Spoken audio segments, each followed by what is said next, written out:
Hey guys, tonight we're going to step quietly into a narrow corridor of earth and stone, where mountains lean close enough to whisper secrets to the sea. The year is 480 BCE, and you're standing on a strip of land so tight, even a modern bus might have trouble squeezing through. The air smells faintly of salt and pine resin, the way it does when sea and forest have been neighbors for 1,000 years. Far off, the waves slap lazily against the shore, lazy now, but you know they'll soon be carrying echoes of war. You can almost hear the ghosts of bronze shields clinking, sandals scuffing, and someone muttering, "You probably won't survive this," though it's said here with the matter-of-fact calm of someone pointing out the weather. So before you get comfortable, take a moment to like the video and subscribe, but only if you genuinely enjoy what I do here. And if you do, tell me in the comments where you're listening from and what time it is for you right now. Now, dim the lights, maybe turn on a fan for that soft background hum, and let's ease into tonight's journey together. Your sandals crunch on the gravelly path as you arrive at the place the Greeks called the Hot Gates, thanks to the sulfur springs that bubble up nearby. Steam drifts up in thin, ghostly fingers, carrying a faint smell that makes you wrinkle your nose. The mountains rise sharply on one side, their pine-covered slopes dark and still. To your other side, the sea glimmers silver under a muted sky. The pass here is narrow, so narrow that two chariots could barely roll side by side without scraping their wheels. It's quiet for now, but there's a charge in the air, like the heavy pause before thunder cracks. You know this place will be the stage for a collision between two worlds. On one side, the small, fractious Greek city-states, stubborn as barnacles and just as unwilling to be scraped away.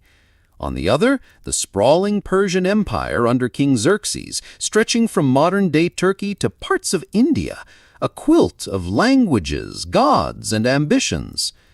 Your feet trace paths worn smooth by centuries of travelers, merchants, soldiers, messengers, who all knew that whoever controlled this pass controlled the doorway between northern and southern Greece. You pass the warm trickle of the sulfur springs, their heat a small comfort against the cool morning wind. Somewhere nearby, a lone cicada buzzes lazily, oblivious to the armies that will soon march here. You imagine the Spartan scouts who first stepped onto this ground days ago, bronze helmets catching the morning sun, crimson cloaks snapping in the breeze. They weren't just here to fight, they were here to buy time. Time for farmers to hide their grain, time for families to flee south, time for the Greek fleet to find its courage at sea. Historians still argue whether Leonidas, the Spartan king, truly expected to survive this defense, or if he knew it was a mission to the death from the start. Some point to the small size of his force, only a few thousand Greeks with just 300 Spartans at the core, as proof that it was symbolic from the beginning. Others suggest he hoped the terrain would even the odds enough for a miracle. Either way, you're standing where they stood, feeling the same wind off the water, smelling the same mix of salt, pine, and distant wood smoke. A quirk of the place, the springs here weren't just warm, they were believed to have healing properties. Locals would soak their aching joints in the mineral-rich water, blissfully unaware that those same pools might be muddied by battle. The idea that a site of healing would become a place of killing isn't lost on you. History loves its ironies. You take a step forward and picture the Persian advance still miles away, an endless snake of men, horses, wagons, and even war elephants trudging westward. The earth under your feet feels solid now, but you know it will soon tremble under that weight. The Spartans, with their famously laconic wit, might have shrugged and said, "Good, saves us the walk." That's their style.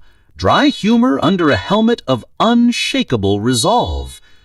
You let the view settle in, the mountains like silent sentinels, the sea curling at the land's edge, the road narrowing like a funnel. You can almost feel the invisible hands of geography guiding you forward, squeezing you into the exact place where fate has decided history will be written. And as you breathe in the cool brine air, you realize this is where the story stops being a distant legend and becomes something you can feel in your bones.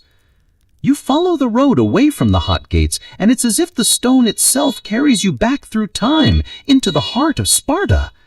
You step into a city without walls, not because they couldn't build them, but because they believed their warriors were the walls. Here the air smells of olive oil and sweat, the kind of place where the clang of iron against iron is as common as birdsong. You pass narrow streets where children are already sparring with wooden spears, their little brows furrowed in concentration. They're not playing, they're practicing. You've stumbled into the agoge, the rigorous training system every Spartan boy entered at 7. You watch an instructor with a sun-baked face pace slowly, eyes scanning for weakness. The boys' tunics are rough, their feet bare, and when one stumbles, he's met with a curt nod that says, "Get up, pain's just part of the lesson." You probably won't survive an hour here. Even lunch is a test of endurance, with the infamous black broth on the menu, a soup of pig's blood, vinegar, and salt that was either an acquired taste or a punishment, depending on who you ask.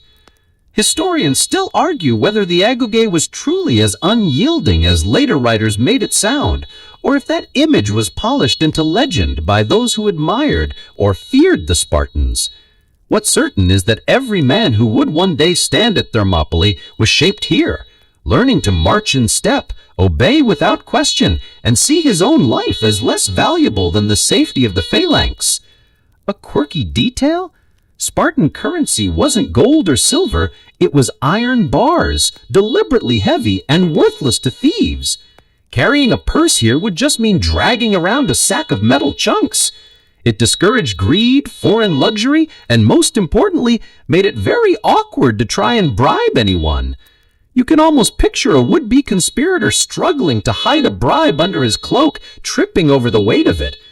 In the marketplace, you catch sight of the Spartan women, taller and more robust than in most Greek cities. They wear their chitons loose for freedom of movement, and their voices carry easily over the stalls. They're not shy about giving orders or opinions either. While men were off training or fighting, women ran estates and managed the wealth, an arrangement that startled outsiders but seemed perfectly normal here. One woman laughs loudly at a visiting merchant's attempt to flirt, and you hear her say, "Come back when you can beat me in a race." The rhythm of life here is simple but unrelenting. Morning drills, shared meals, more drills, lessons in music and poetry, because even warriors need rhythm, and constant competition in everything from wrestling to who can endure cold water the longest. In the evenings, elders tell tales of past battles, their voices low and steady, as if recounting weather patterns rather than life and death struggles. You sense it's part of the conditioning. Victory and loss are both met with the same calm acceptance. One older man leans on a spear and tells the gathered boys about the walls of Sparta being the bronze-covered backs of its warriors. You feel the pride ripple through the group, even as a stray dog curls up at their feet, utterly unimpressed by all the talk of glory. And yet, there's a quiet humor here. One soldier, polishing his helmet, mutters something about how the only thing heavier than the iron currency is his mother's expectations. Another jokes that if the Persians ever invaded Sparta directly, they'd probably just trip over all the iron bars lying around. Even in a culture built on severity, small cracks of light get through. As the sun dips lower, the city glows in warm ochre light. The mess halls fill with the low murmur of voices and the clatter of bowls. Somewhere a flute plays a tune that is neither cheerful nor mournful. It's simply steady, like the Spartan heart. You can imagine these same men and boys, years from now, standing shoulder to shoulder at Thermopylae, their movements so practiced that they'll seem like one body. You turn back toward the road, carrying with you the smell of olive groves and wood smoke, and the sense that you've just walked through the furnace where the steel of Sparta was forged. The pass at the hot gates is still waiting, but now you understand the men who will guard it, men who have been trained since childhood, to see the narrow pass not as a trap, but as an opportunity. You walk on, the dust of Spartan roads still clinging to your sandals. and the air changes. It carries more voices now, urgent, overlapping, tinged with something between pride and fear. You've entered the restless mind of Greece in 480 BCE, where every city-state has an opinion, and every opinion is loudly declared. You find yourself in a shaded courtyard in Corinth, where envoys from Athens, Sparta, and smaller cities like Thespia and Plataea have gathered. The scent of wine and baked bread hangs in the air, but no one is here to relax. Cloaks swirl as men pace and gesture, each one convinced his city strategy is the right one. The Athenians speak quickly, eager to remind everyone that their fleet is the largest. The Spartans speak less, but when they do, their words carry the weight of someone who assumes they'll be obeyed. A map is laid out on a low table, really just a flattened piece of parchment weighted with bronze cups, and you watch fingers jab at the narrow strip of Thermopylae. To the north, the thread is painted large, Xerxes' army, reported to be vast enough to drink rivers dry and darken the sun with arrows. Historians still argue whether those ancient numbers, millions of soldiers, were wildly exaggerated or based on some reality. The truth probably lies somewhere in between, but somewhere in between still means an army that could swallow Greece whole. You notice something odd. While the Persians themselves are feared, there's almost more anxiety about whether the Greek cities will cooperate long enough to stand against them. These city-states are like siblings who'd rather squabble than share a table, but now they're being asked to share their entire survival. In one corner, a Theban delegate polishes his ring while looking distinctly unenthusiastic about the idea of war. The Thespians, on the other hand, are nodding grimly. Their lands are closer to the pass, and they know the Persians will find them first if Thermopylae falls. The debate spills into the open street, and you follow. The crowd has grown, merchants leaning out of stalls, fishermen setting down their baskets to listen. Someone shouts that the Persians have already crossed into Thessaly. Someone else insists there's still time. An old woman mutters that she's heard these coalitions never last beyond the first missed dinner. A quirky detail catches your attention. One Athenian has brought a small carved wooden ship as a prop. He waves it around to make his point about naval defense, nearly smacking a Spartan in the face. The Spartan doesn't flinch, just looks at him as if calculating exactly how many seconds it would take to dismantle him. And yet, beneath the bickering, you can sense the tide shifting. The threat is too big to ignore. One by one, cities commit, some with troops, some with ships, some with coin. It's a patchwork alliance, but for Greece, patchwork is still better than unraveling completely. You imagine the messengers fanning out from this meeting, sandals pounding the roads, carrying the news. A stand will be made at Thermopylae. Farmers will hide their stores. Smiths will hammer out new spearheads. Sailors will ready the triremes. It's the kind of collective preparation that feels both rushed and centuries overdue. Historians still debate whether this was pure strategy or partly a show of defiance, a chance to prove that Greece, fractured as it was, could still draw a line in the sand. Whatever the intent, the decision locks into place like a shield in a phalanx. The sun sets over the courtyard, long shadows stretching across the map. You step back, letting the voices fade behind you. The sea is to your right again, glinting in the last light, and somewhere far beyond that horizon, Xerxes' armada is already slicing through the waves. You realize the meeting you've just witnessed isn't just politics, it's the last quiet breath before the sprint into history. The road north hugs the coastline now, and the sea seems to stretch on forever, calm, blue, and deceptive. You know that far beyond that horizon, the Persian war machine is in motion. You crest a low hill, and the view opens wide. The king's army is spilling into Greece like an unstoppable tide. From your vantage, the first thing you notice is the sheer variety. It's not just soldiers, it's a parade of the known world. You see tall, bearded warriors from Babylon with wicker shields and short spears, their sandals dusty from months of marching. Behind them, archers from distant lands carry bows taller than you, each arrow a small spear in its own right. Chariots creak along, pulled by horses draped in colorful cloth. You catch a flash of something stranger, a team of war elephants lumbering forward, their trunks swaying in rhythm with the pounding feet. The air hums with noise, the clang of metal, the creak of wheels, the endless shuffle of thousands of feet. Somewhere, a musician beats a slow, steady rhythm on a drum, keeping time for the marchers. The smell is a mix of sweat, leather, spices from far-off markets, and the acrid tang of campfire smoke. You probably wouldn't want to be downwind of this moving city. Historians still argue whether Xerxes' army truly numbered in millions, as ancient sources claimed, or if those chroniclers just liked big round numbers. Even if the truth is a fraction of that, what you're looking at is enough to overwhelm any single Greek city-state with ease. This isn't just an army, it's a statement.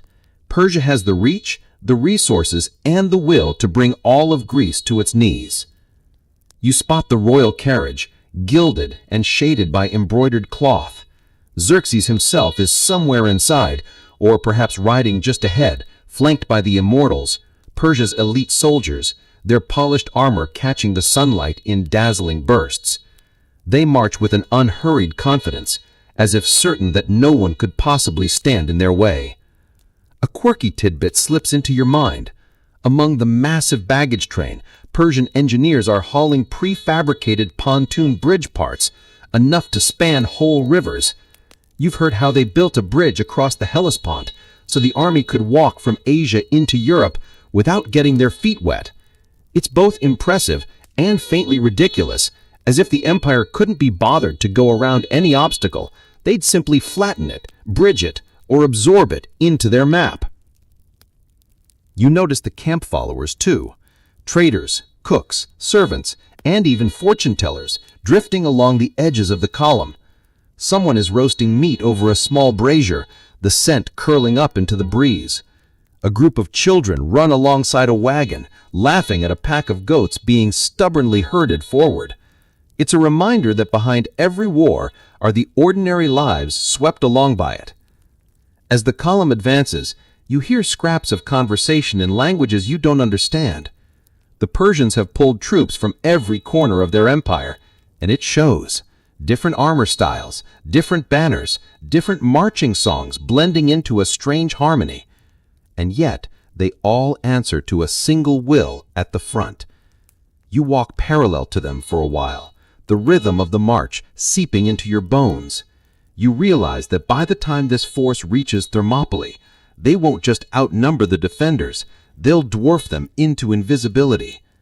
And still, somewhere ahead, Leonidas and his allies are preparing to make this narrow pass the choke point of all choke points. The sun dips lower, casting long shadows over the column. From the hilltop, the Persian host looks like a living organism, flexing and shifting as it flows over the land. You imagine the Greek scouts watching from the distance, then racing back to their leaders to report that the storm is almost here. You take one last look at the endless procession and step away from the ridge. The sound of their march lingers long after you've turned your back, like the faint rumble of thunder still beyond the hills. The air at Thermopylae tastes different now. Charged, metallic, like the hint of a storm you can't yet see. You watched Leonidas stand at the edge of the pass, cloak hanging still in the morning calm, eyes scanning the line where the mountains squeeze the land down to a blade's width. He doesn't pace, doesn't fidget. His stillness is its own kind of authority. You know the numbers. A few thousand Greeks in all, Spartans, Thespians, Thebans, and other allies, against the vast ocean of Persian troops that will soon appear. It's a ratio any gambler would laugh at. But Leonidas isn't playing for odds. He's playing for time. He's here to stall the Persian advance long enough for the rest of Greece to rally. Some say he knew from the start this would be his grave. Historians still argue whether the council in Sparta had ordered him to sacrifice himself for the cause, or if he hoped the terrain would make the impossible merely difficult. The men around him shift their weight, the low murmur of preparations passing between them. Shields are checked for cracks, spear points filed just enough to gleam. A quirky detail, some of the Spartans hum quietly as they work, an old marching tune that's less about melody and more about setting the rhythm for their breathing. It's an oddly calming sound, like they're tuning themselves for what's to come. Leonidas turns to his captains and speaks in a voice that carries without strain. He outlines the plan with the precision of someone discussing the arrangement of stones in a garden wall. The pass will force the Persians to attack in narrow waves, their numbers counting for less. The Greek line will hold, spear points thrusting over shields, rotating the front ranks to keep fatigue from breaking them. Behind every calm word is the understanding that the plan depends on no one breaking formation, not for thirst, not for fear, not even to save a friend. From where you stand, the landscape looks almost like a trap designed by the gods. Mountains like fortress walls on one side, the Aegean Sea curling in close on the other, and here, the bottleneck. This is the place where sheer stubbornness can be as powerful as any fortress. You walk among the men as they make camp for the night. A Thespian sharpens his spear while telling a joke about how the Persians might trip over their fancy trousers.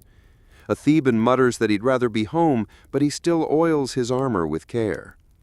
One Spartan plaits his hair, not out of vanity, but as a kind of ritual. Presentation matters when meeting the enemy. The campfire smoke rises in slow ribbons. Bread is passed around, dipped into a pot of lentils and herbs.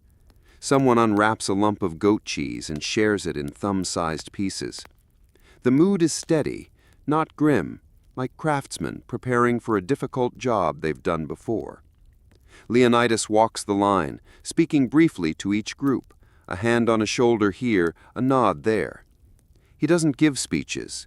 In Sparta, words are tools, not decorations, and the ones that matter have already been said.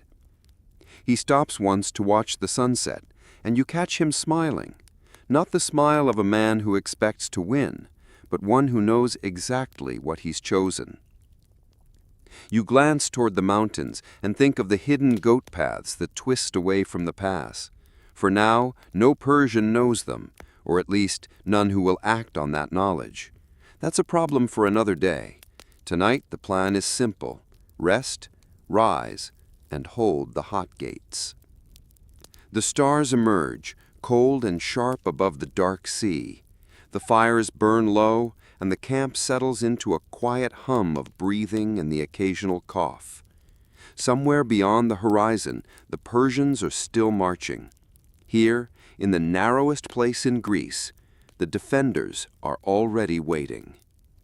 The morning comes thin and pale, the kind of light that makes bronze look cold instead of golden. You stand in the pass as the first glint of movement shivers on the horizon. Persian scouts testing the air. The Spartans are already in formation, shields overlapping in a wall of scarlet and bronze, spears angled forward like a field of wheat frozen in a windless moment. The first wave comes in quick, eager surges, light infantry sent to probe the defense. They rush forward, voices raised, weapons flashing in the morning sun.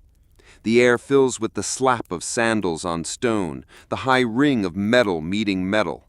You hear the crunch of spear on shield, the sharp grunt of a soldier pushing forward.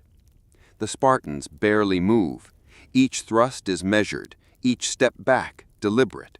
It's less like a brawl and more like a machine turning gears, one that happens to be made of men. A mainstream fact, the Greek phalanx formation, ranks of soldiers with shields overlapping, was designed for exactly this kind of close, controlled fighting. In the narrow pass, it works like a funnel, stripping the Persian numbers down to manageable trickles. The attackers can't surround them, they can only press head-on. Some of the front-rank Spartans exchange dry remarks between thrusts. One asks, "Is this the main course or just the salad?" Another replies without looking, "Too much dressing." Even here, with death pressing in, there's room for humor, sharp, economical, like everything else they do. The Persians pull back after the first rush, confusion rippling through their ranks. They're not used to opponents who don't break. A second wave follows, heavier troops this time, their armor gleaming.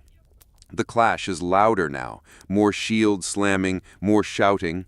You catch a whiff of sweat and dust kicked up by dozens of pounding feet. The air is starting to taste gritty. Historians still argue whether Xerxes truly believed the Greeks would scatter after the first assault, or if he'd planned for a longer engagement. Either way, the first day's fighting shows him that these defenders aren't going to fold easily. A quirky detail: some Greek soldiers wear amulets tucked into their armor, tiny charms of bone or bronze, often shaped like animals. One Thespian has a miniature owl hanging under his chin, a nod to Athena. He catches you looking and shrugs, as if to say, "Can't hurt."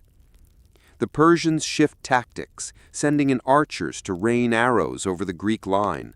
The sky darkens briefly, but the overlapping shields tilt upward, catching the arrows with dull thuds.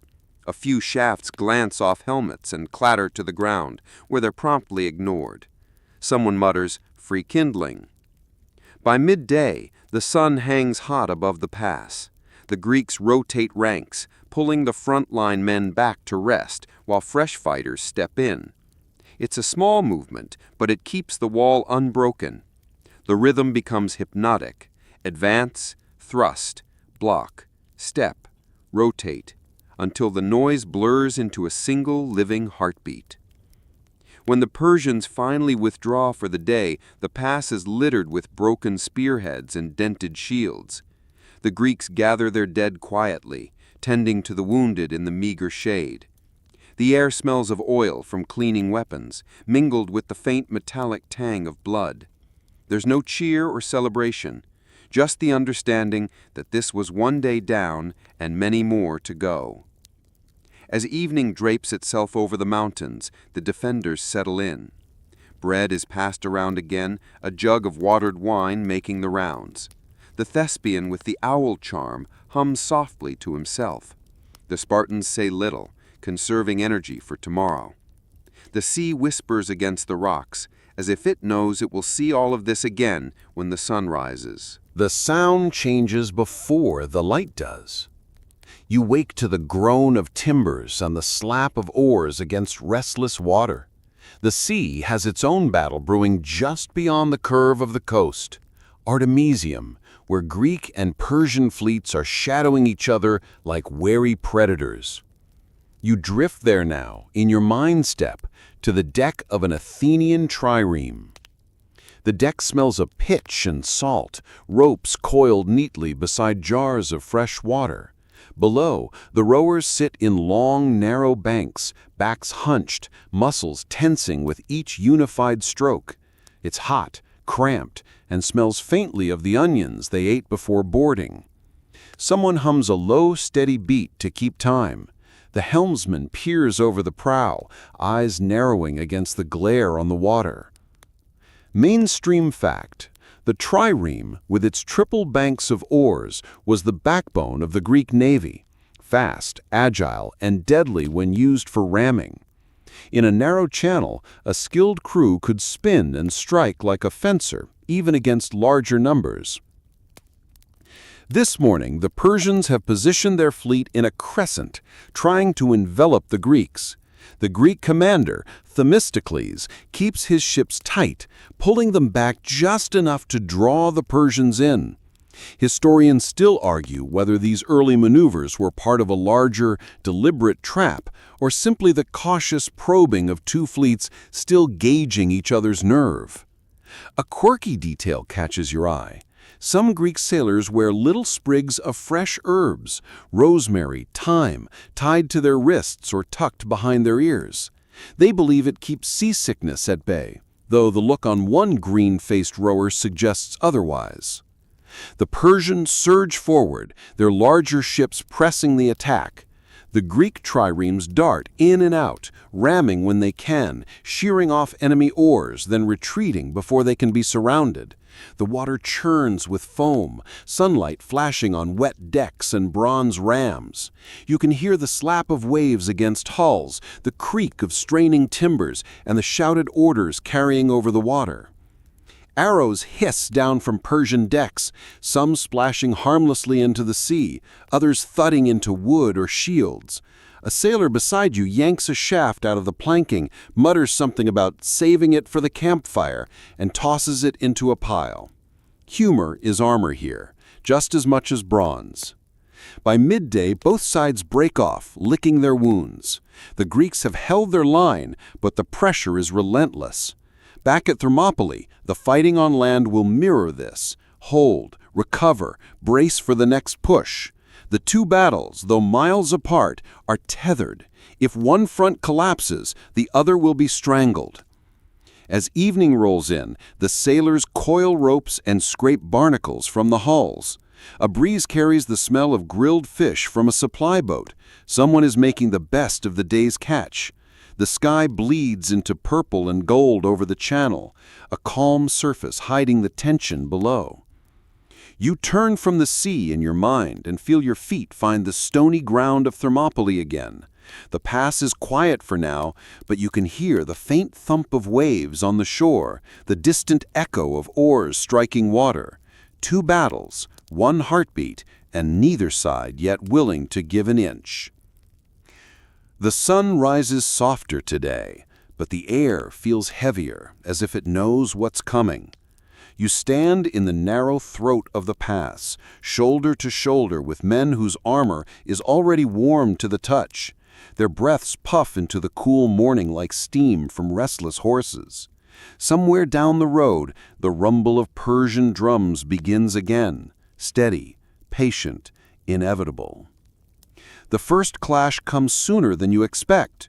The Persians send in a stronger force this time, men with heavier armor and shields that flash like hammered silver. Their battle cries roll toward you, but they hit the wall of Greek shields like a wave-hitting stone. The bronze wall bends, flexes, then pushes back. The spears dart over the shield rims in quick, precise bursts, aiming for the soft spots at necks, armpits, and thighs. Mainstream fact, the Greek tactic of rotating their front ranks is in full swing now.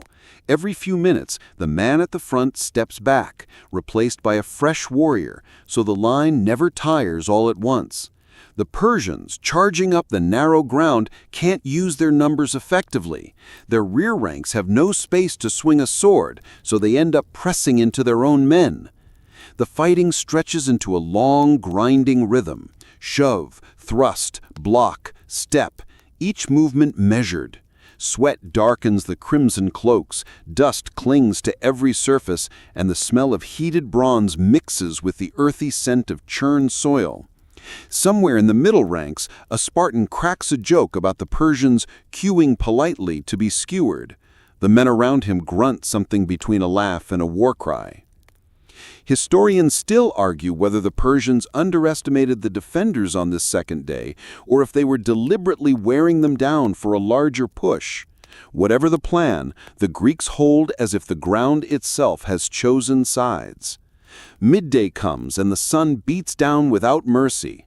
The shields are hot enough to burn the skin, so men shift their grips subtly, hiding the discomfort behind the discipline of the phalanx. Archers on the Persian side send volleys of arrows overhead, but they clatter off the shields or land uselessly in the packed earth. One Spartan leans down mid-formation to pluck an arrow from the ground and tucks it under his arm like a souvenir. Whether it works or not, he survives the day. When the final horn sounds, signaling a pause, the pass is littered with discarded weapons, broken arrows, and a few abandoned shields. The Persians withdraw again. Perhaps frustrated, perhaps calculating.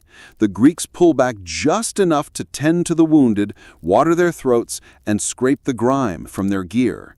No one smiles for long. everyone knows tomorrow will not be the same.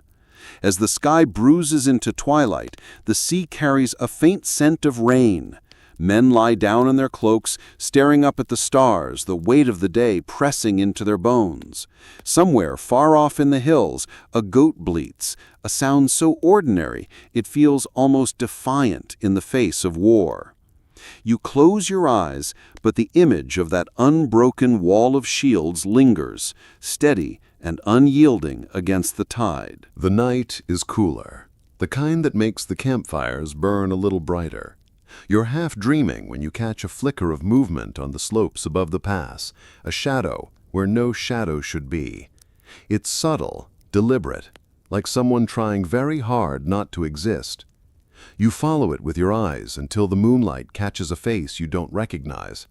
The man moves like a local, but his steps are too careful, too rehearsed.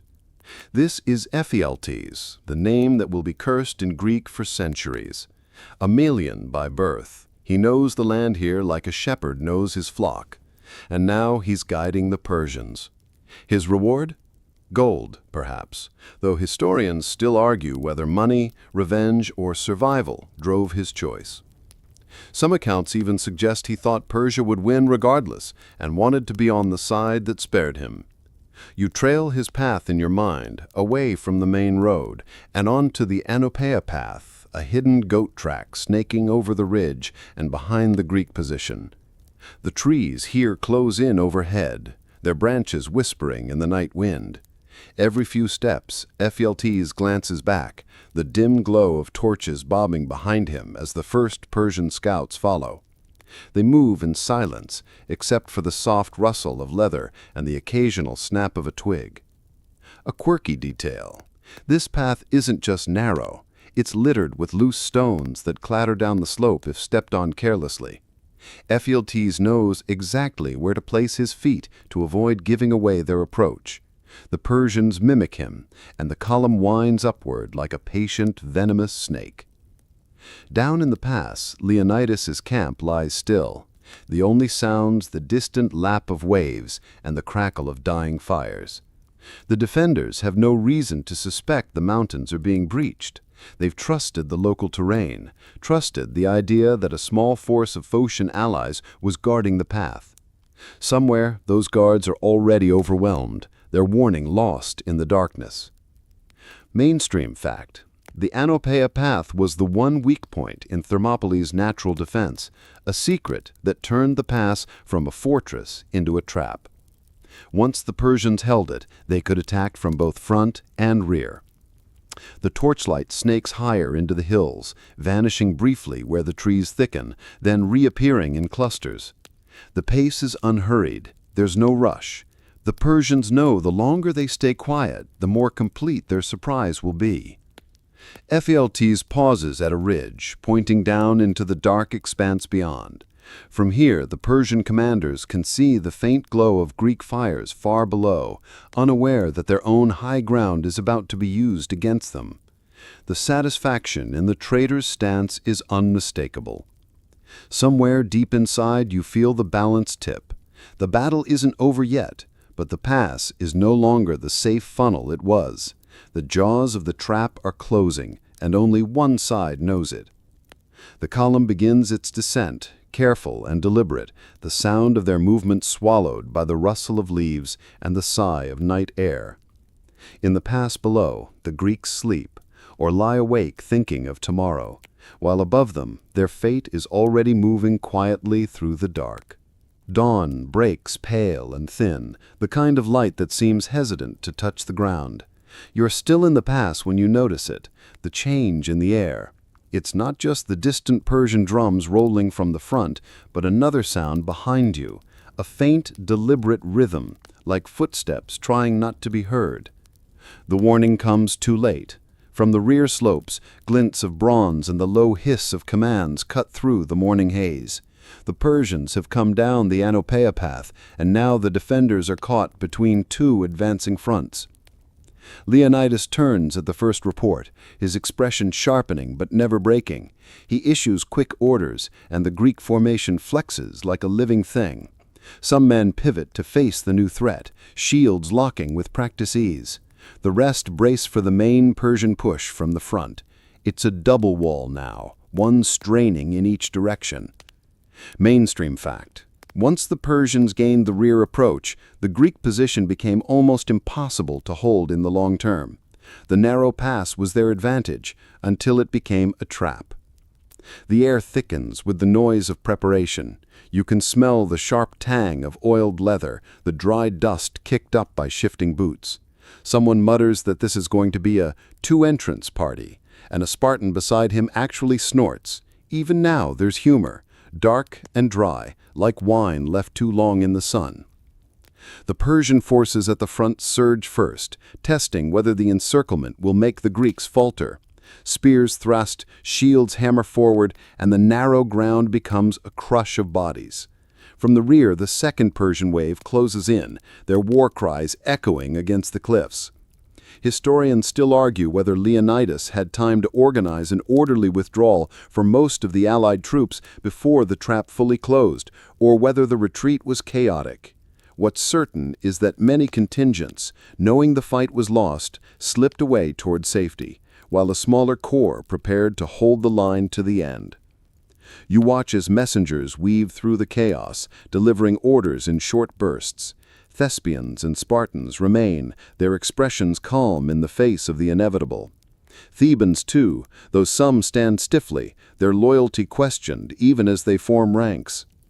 A quirky detail. One soldier in the rear guard adjusts his helmet again and again, not out of fear, but because the leather chin strap keeps pinching.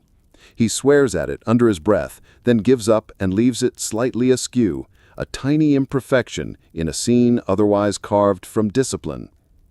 The pressure mounts as the Persians tighten the circle. Arrows whistle from both directions, forcing the Greeks to hunker behind their shields.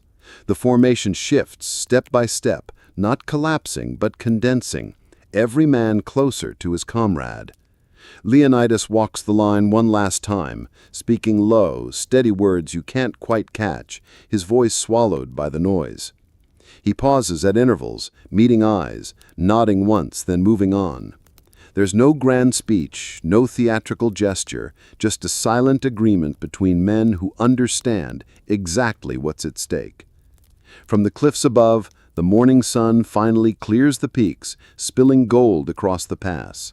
For a moment, the light catches the bronze helmets and makes them blaze.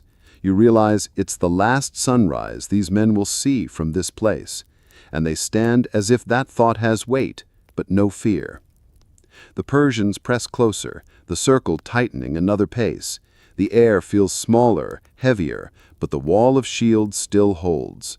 Not for much longer, but long enough to write something into the stone here that no army can erase. You feel the formation gather itself, like a lung taking one deliberate breath. The lines contract, shields tightening until bronze kisses bronze. Leonidas steps forward, not far, just enough to be first seen and, if fate insists, first struck. And the small force with him eases into that purposeful quiet you recognize from craftsmen starting a delicate job. No drum rolls, no trumpet blasts, just a soft clatter of spear butts settling on stone, and the murmur of men finding their grip. Somewhere behind you, the sea gives a single slow sigh as if the whole coast is exhaling with them. The first Persian push hits as a shove rather than a sprint, weight before speed. Your shield edge jumps under the impact, then steadies as the line absorbs it. Spears angle out, tips glimmering. The front rank leans, thrusts, withdraws, and the familiar rhythm returns, but tighter now, more compact, because there is no room to give. It is a dance you've practiced since Section 6, just with the music turned up and the floor shrinking. Mainstream fact, the doru, the long spear that defines hoplite fighting, tends to splinter under sustained pressure, especially in cramped terrain where shafts cross and bind. You hear the dry, almost polite crack of ash wood giving way. One spear breaks, then another, then a third. The men slide to short swords without ceremony, drawing the xiphos the way a chef reaches for a paring knife when the cleaver's done its part. It is not dramatic, it's just the next tool. A Spartan to your right glances at the broken haft in his hand and says, conversationally, less to carry home. Someone behind him adds, home? And gets a snort for his trouble. Even now you find space for a laugh you can feel in your chest more than hear. Humor keeps your breathing even.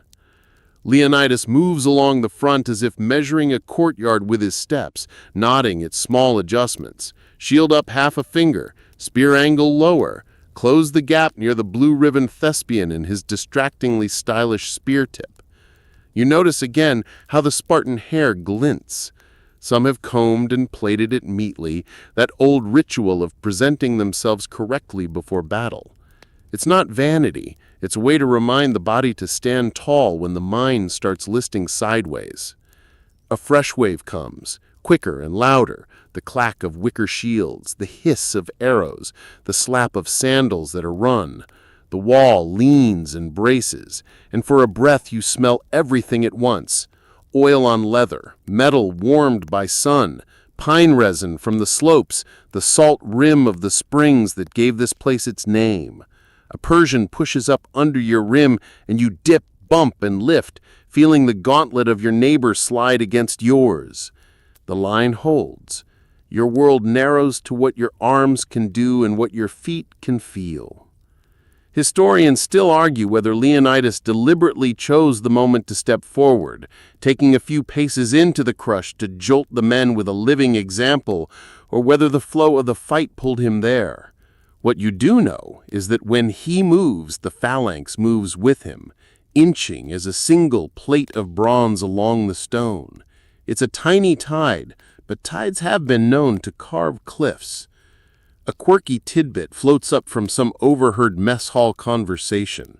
Spartans liked red cloaks because the color disguised stains and also looked good on festival days, multitasking fashion. You notice one campaign-worn cloak flap as its owner turns, and for an absurd second you think, that shade would sell out in Athens by noon. The thought makes you smile, which steadies your grip, which steadies the line. Tiny, practical miracles. From the rear, the pressure grows again. The encircling Persians test the back wall, and the defender ranks pivot on instinct. You've practiced this spin in drills 1,000 times. Heels close, hips and shoulders move together, shields keep their edge. It's like turning a door on a perfect hinge. The pass is a tunnel of noise now, filled with shouts in a dozen languages and the heartbeat thump of impacts traveling through wood into bone. You keep counting breaths, 4 in, 4 out. The sleepy-voiced host in your skull reminding you that good pacing isn't only for bedtime. There is a pause, thin as paper, in which the enemy in front reorganizes faster than the enemy behind. Leonidas gives a small circular gesture. You've seen him do it before, in camp, to ask for a bowl. Here, it means the same thing in spirit. Pass it along. Shields ripple left, then right. The thespians close in tighter, their faces set in that particular look of ordinary men who decided not to leave when leaving was allowed. The disputed Thebans hold their place for now, heads low, eyes forward. Historians still argue whether their hearts were in it or their feet merely stuck. You note that for the moment that matters, the shields are touching. Another crack of wood, another short draw of blades. The xiphos feels domestic in the fist, almost a kitchen thing, too honest a tool to scare you. You work small, precise circles the way music students practice scales. A Persian reaches for your shield lip. You nudge his wrist away with a quick, tidy tap. You're not a whirlwind, you're a metronome. Your earlier self-deprecating promise from Section 1, "You probably won't survive this," feels less like a prophecy and more like the sort of practical disclaimer they print on olive oil amphoras. Contents may be slippery. From the sea, a gust lifts, cooler than before, threading through the pass. It carries a memory of Artemisium, oars dipping in time, sailors with rosemary behind their ears, the steady, stubborn pivot of hulls. For a heartbeat, land and water share a rhythm again, and you ride it. The wall bumps forward 2 shoe lengths, shields thud. You hear a voice, maybe your own, say, 2 more like that, as though ordering bread. A messenger wriggles through the ranks, breathless, cheeks flushed. Leonidas listens, head tipped, then points with the flat of his hand to anchor a new angle against the rear push. No drama, just geometry. The formation obeys, a diagram in motion. If a teacher could draw on the ground with chalk, this would be the cleanest lesson you ever saw. How to write courage with straight lines. Another joke surfaces, dry as the road.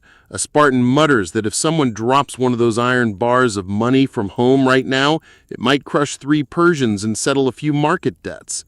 Someone else replies, it'd also flatten your toes, so please don't. The laughter is small, but real, and it keeps a tiny space open in the chest where panic can't take root. The push from the front falters. Perhaps they're surprised the circle did not snap. Perhaps they're checking their lines, or perhaps the officers are arguing about who goes next. You use the breath to reset your stance, knees soft, shoulders down, chin tucked, the way every trainer since the Argos told you to stand when the world gets noisy. Leonidas raises his spear, what remains of it, and the ripple goes out again. It feels like tides and breathing and the soft whir of a fan in a dark room. You move as asked. Mainstream fact again, offered softly so it settles rather than stings. Herodotus says the Greeks kept fighting even as weapons failed, grabbing at what remained, short swords, then hands, then whatever could push a body away. You choose to notice the discipline in that, not the desperation, the unbroken habit of closing ranks, of turning every loss of tool into a gain of resolve. You do not think about the end. You think about the next step, the next shared shove, the next measured breath. The last stand doesn't arrive as a trumpet call. It arrives like sleep. Then suddenly you're in it, moving in slow, certain strokes, hearing your name only as part of the chorus of bronze. The wall narrows. The circle firms. The sea exhales again. You feel less like a single person and more like a shape the past needed. And quietly, you fit. The noise tightens into a wire. You feel it hum along the shield rims and down the ashwood shafts, a single taut note that says, hold, hold, hold. The front press wavers for half a breath, and in that breath, Leonidas steps a pace too far into the scuffle or exactly far enough. Historians still argue whether he's drawn forward by the surge or chooses to be the hinge the line needs. Either way, the angle shifts, the light hits his crest, and a dozen eyes find him at once. You know the feeling. It's the same hush a room takes when the teacher looks up from the tablet and everyone pretends to have been paying attention all along. There isn't a theatrical pause, no slow-motion tableau. It happens at the merciless speed of real things. A ripple of arrows hisses in, low and mean. A knot of spearmen pushes on the same beat. You hear the hard clack of shaft on rim and the dull, heavy sound of something landing where it was not invited. Leonidas folds like a man kneeling to tie a sandal and then does not rise. It is a small motion in a crowded place, easy to miss until the sound arrives. The cry is not scream or speech. It's closer to a chord. It runs through both friend and foe as if both sides were strung. The circle closes, not with a snap, but with the slow, satisfied click of a well-made lid. You step inward with everyone else, shoulders brushing, shield edges nesting so neatly you could almost believe this was choreography and not the math of last options. Dust lifts in lazy veils, sun slants across bronze, and the hum of breath around you becomes the room tone of the hot gates. If you listen closely, you can hear the water from the springs grin at the absurdity of it all, this ancient spa still bubbling beside a ring of men who refuse to lie down. Shields rise a finger, spear stubs tilt, Xephos blades blink like patient eyes. There is less space to swing now, so you learn again the old lesson. Small is strong. You set your feet where the stone is truest, feel the grit under your sandals, and let your knees say what your voice needn't. Hear. A Persian presses at your rim with his wicker and wood. You nudge him away with the same politeness you'd use to close a gossip's door, then return the favor with a tidy push. It is past drama. It is housekeeping. Mainstream fact whispers between the clangs. When hoplite spears failed, Greeks fought on with short swords. When swords failed, they fought with anything that served, straps, stones, hands, because the phalanx is a habit as much as a weapon. You feel that habit now, the way a musician feels scales under the skin. The circle holds because it has held before, in drills, in festivals, in the quiet, measured terror of imagining this exact morning. From somewhere to your left, the owl charm winks again. Athena is humming along.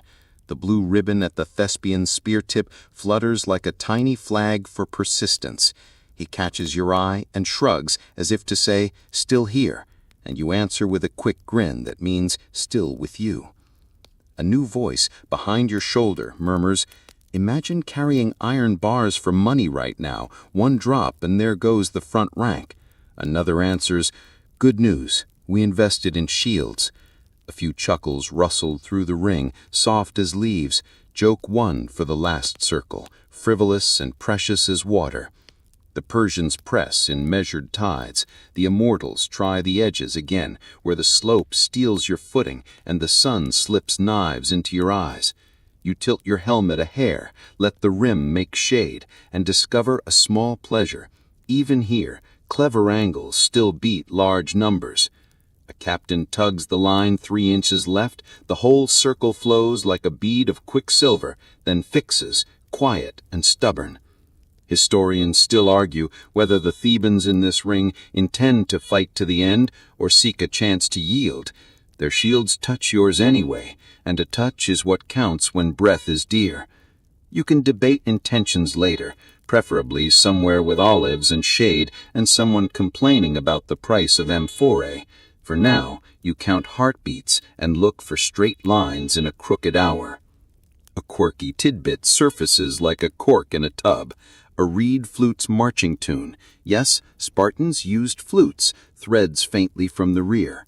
Not pomp, not courage by music, just tempo. 1, 2, set. 1, 2, breathe. The sound finds your lungs and reminds them to be sensible. If you're going to be a legend by dinner, you might as well keep on the beat.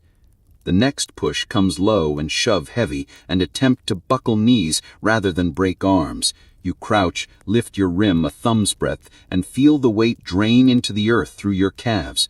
The man on your right mutters, "If this keeps up, I'm writing to the Springs about their customer service." You reply, 5 stars for temperature, 2 for ambiance. And the shared smile you don't have time to see still steadies both of you. Joke 2, giving oxygen a place to sit. Heat gathers in the helmet. You roll your shoulders one at a time, buying space from the metal's press, thankful for the smear of olive oil on the straps you rubbed in at dawn. A stray arrow pings your rim and tumbles into the circle. A hand scoops it up and tucks it under a belt like a souvenir.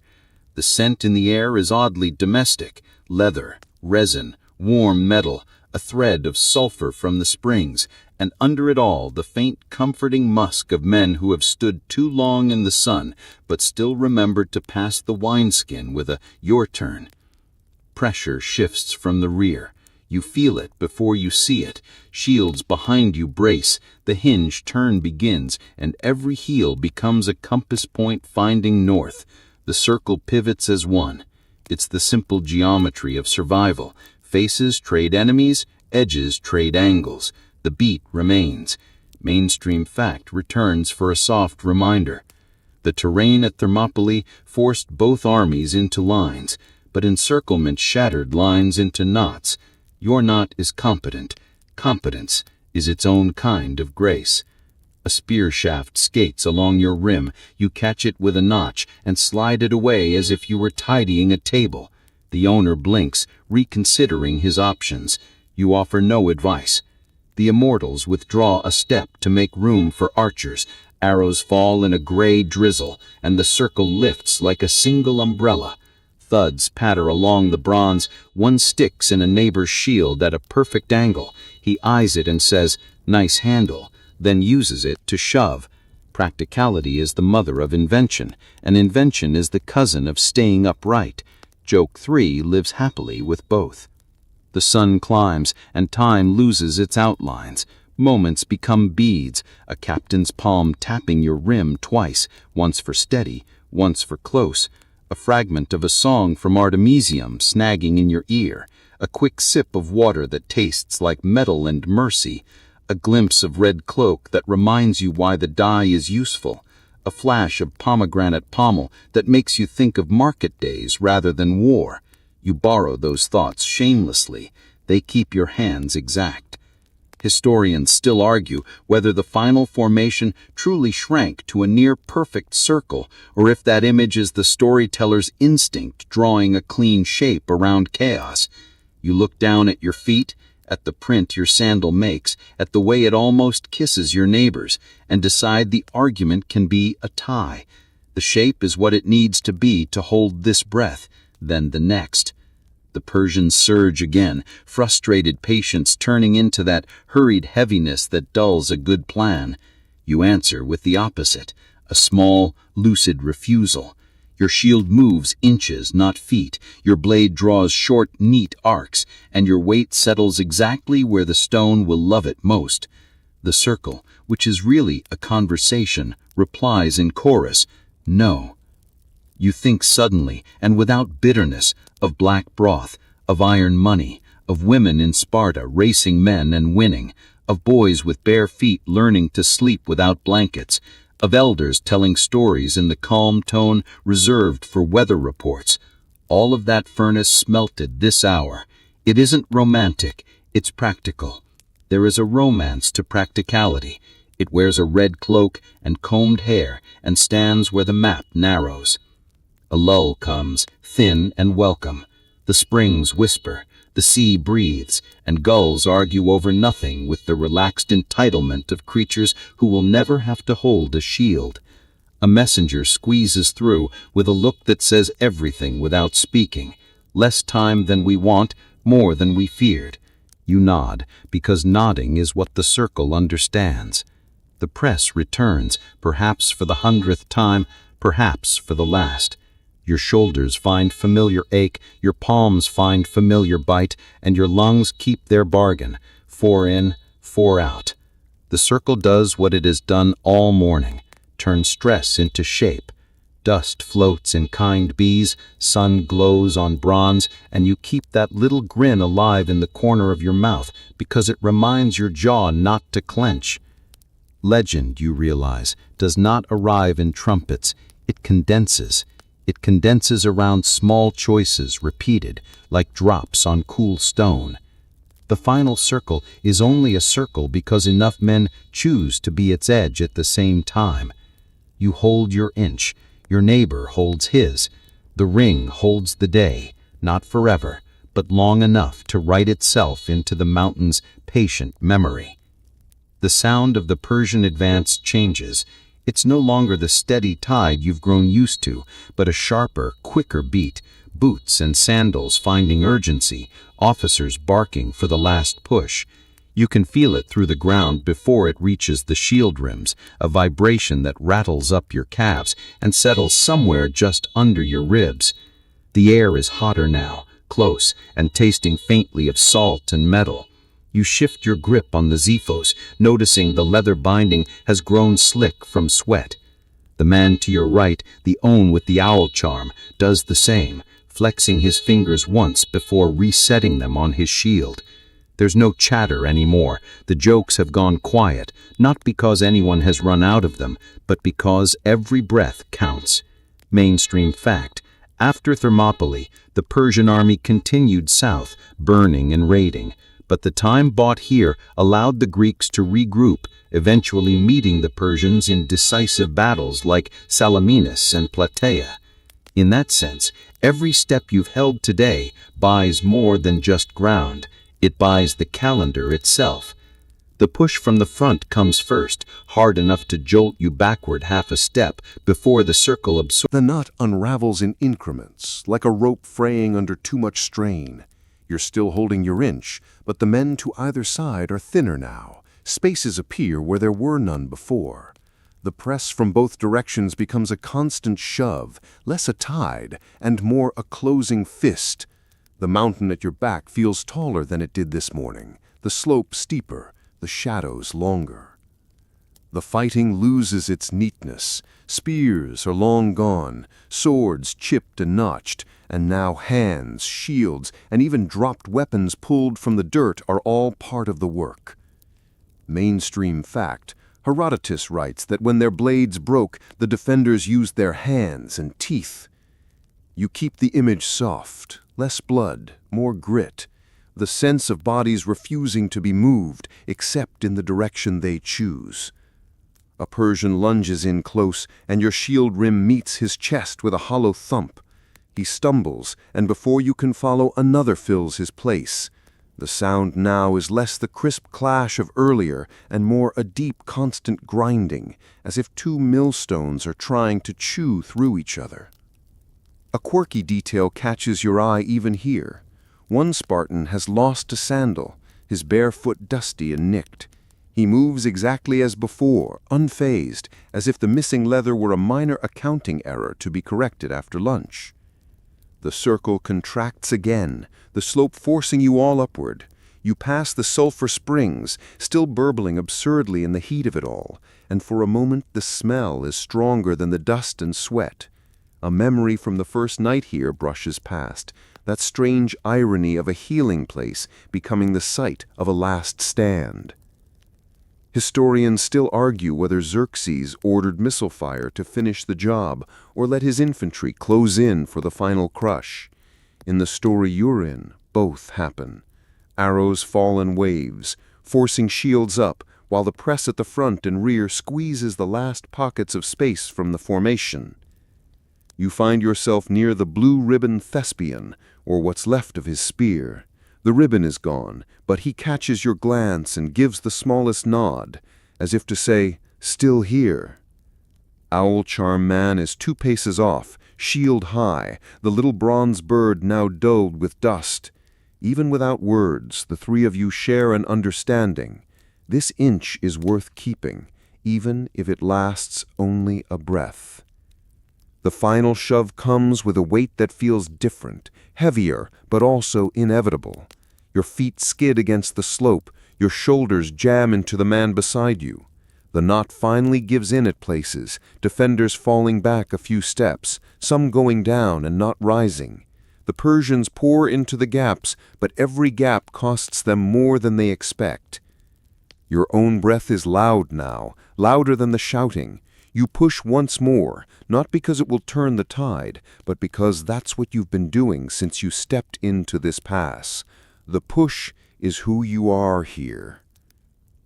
And then the noise begins to blur. The details, the press of shields, the rasp of leather straps, the glint of bronze, fade into something softer. The sunlight is still there, hot and white, but it feels far away, like a story someone else is telling. You let your knees ease, your shoulders drop, your hands relax their grip just enough. Around you, the knot is mostly gone, but the shape of it lingers in memory, a perfect ring drawn in dust and stubbornness. The pass is open now, but not empty. It's full of what you've left behind in the stones, in the mountain's patient memory, in the time you've bought. The Persians will move on. The Greeks will regroup. The story will be told in many shapes, argued over in many words. But for now, you let the sound soften and the weight lift, and you let the pass keep the rest. And now the mountains exhale, slow and long, as if they've been holding their breath with you. The springs murmur beside the slope, their warmth wrapping the stones in a thin, gentle mist. The sea's voice returns, steady and unhurried, lapping at the shore like it's been waiting for this quiet all along. You stand still in that softened light, feeling the cool edges of the breeze slide across your face. Every sound is further away now, the distant call of a gull, the low rustle of pine branches high above, the faint drip of water finding its way through rock. The ground under your feet is solid again, no longer trembling with the push and pull of battle. The shapes of the men you've stood with fade into the haze, leaving only a sense of closeness, of shoulders brushing and breath shared. The shield rim in your hand feels lighter, almost weightless. You let it rest against your leg. The air smells of pine and warm stone, a scent that makes you think of home, or of the idea of home, that place you carry even when your feet never stop moving. Your eyes trace the curve of the coastline, the line where sea and sky meet in a pale wash of blue. The sunlight there is soft, almost shy, and it makes the whole horizon seem to lean closer. Your breaths grow slower, each one stretching a little longer than the last. The world narrows to the sound of the wind through the pass, the quiet gurgle of the springs, the steady hush of waves on rock. The story you've just walked through drifts backward into the distance, not gone, but folded away. The pass is still here, the sea is still here, and you are still here, standing in the calm that follows, letting the last of the noise slip away. The day is done, the night will be gentle.